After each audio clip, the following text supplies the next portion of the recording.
साकिब ठाकुर ने सवाल किया है हमारे यूट्यूब के कम्युनिटी पेज पर कि how Bangladesh will manage vaccines for its citizens. ये जो मौजूदा वक्त चल रहा है ना, हिस्ट्री के एतबार से ये बहुत ही अहम पीरियड चल रहा है जिससे आजकल हम गुजर रहे हैं। एक तो इस टाइम में नए नए अलाइंसेस बन रहे हैं। आप देख रहे हैं कि दुनिया दो हिस्सों में बटी हुई है मेनली। एक अमेरिका की साइड है, दूसरी रूस और चीन की साइड है। और आने वाले वक्त के लिए सिर्फ बंदियाँ हो रही हैं कि कौन किसके साथ खड़ा होगा मुस्तकबिल की दुनिया में। पहले अमेरिका अकेला सुपर पावर हुआ करता था, लेकिन अब नए नए प्लेयर्स उभरे हैं।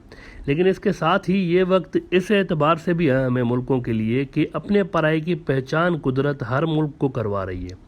यानी एक अलाइंस जो है ना, ये कुदरत भी बनवा रही है खुद ब खुद। वो यूं कि जैसे 1980s में ये जो वबा आई थी स्पेनिश फ्लू वाली, ये दुनिया को आज तक याद है ना। 100 साल तो गुजर चुके हैं, लेकिन इसके बावजूद भी दुनिया को याद है कि 1918-1919 में एक वबा आई थी। ऐसे ही कोविड भी याद रहेगा, सदियों तक याद रहेगा दुनिया को।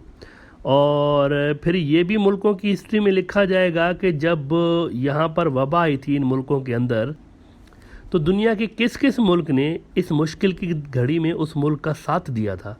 और वो कौन कौन से मुल्क थे जो दोस्त दोस्त कहते रहते थे, मित्र मित्र कहते रहते थे, लेकिन मुश्किल वक्त में भाग गए थे धोखा देकर और नज़र भी नहीं आ रहे थे।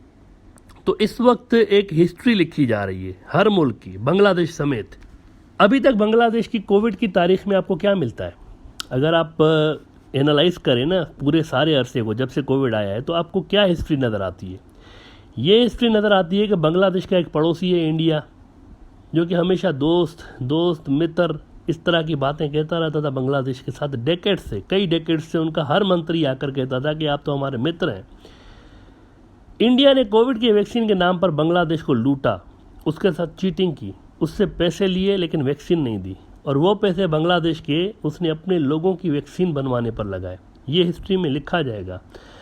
आने वाली जनरेशन्स तो ये पढ़ती रहेगी ना कि हमारे मुल्क के साथ इस तरह फ्रॉड हुआ, जब हमने एक डेडली वबा से हम लोग लड़ रहे थे और उस वक्त हमारे साथ ये सब किया गया। और फिर ये भी जिक्र आएगा कि चीन से बांग्लादेश की तरफ वैक्सीन आई थी उन ज़माने में। आज से 50-60 साल के बाद जब नई जनरेशन्स पढ़ेंगी ना हिस्ट्री, तो वो फिर ये भी पढ़ेंगी कि इस तरह इंडिया ने धोखा दिया था और फिर चीन से वैक्सीन आई थी। इस वक्त ज़्यादातर बांग्लादेश के अंदर चीन से ही वैक्सीन आ रही हैं, क्योंकि वेस्टर्न मुल्क आसानी से वैक्सीन दे नहीं रहे, फजूल किस्म की बहुत सारी कंडीशंस लगा रहे हैं। ये हम नहीं कह रहे, बांग्लादेश के फॉरेन मिनिस्टर खुद कह चुके हैं और इस पर वो अफसोस का इजहार भी कर चुके हैं नाउ। इससे ये तो क्लियर है कि नियर फ्यूचर में बांग्लादेश के अंदर ज़्यादातर आपको चीनी वैक्सीन ही मिलेंगी, क्योंकि वेस्ट की वैक्सीन इतनी आ नहीं रही। वो कंडीशंस लगा रहे हैं बकौल बांग्लादेश के फॉरेन मिनिस्टर के।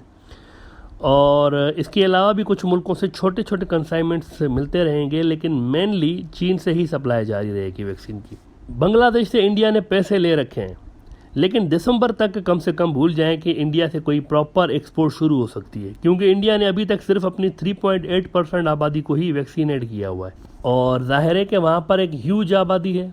अपनी फुल स्पीड में भी अगर इंडिया अपने लोगों को वैक्सीनेट लगाता रहता है, तब भी दिसंबर तक तो वो 10% लोगों को भी बमुश्किल वैक्सीन लगा पाएगा। ये इतना बड़ा टास्क है।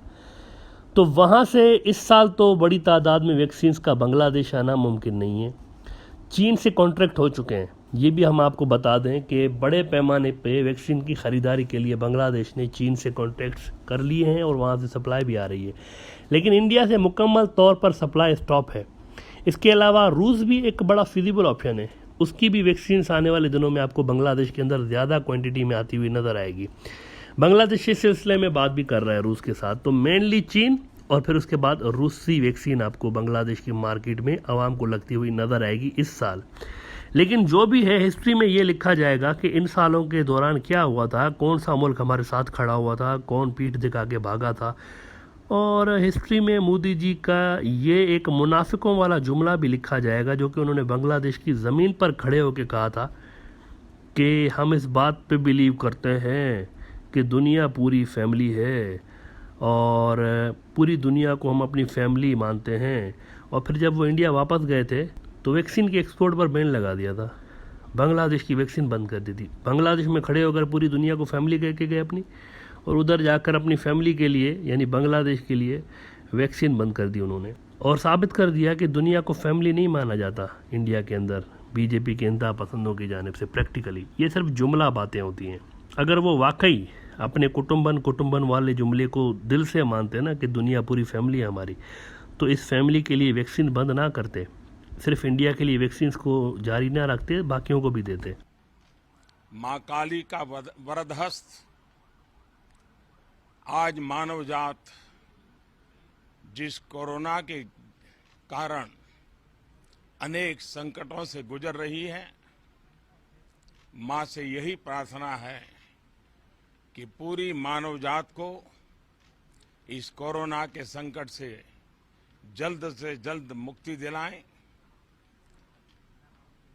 सर्वे भवन्तु सुखिनः जिस मंत्र को हमने जिया है, वसुधैव कुटुंबकम, जो हमारे संस्कार की विरासत है, हम पूरी मानव जात के कल्याण के लिए प्रार्थना करते हैं।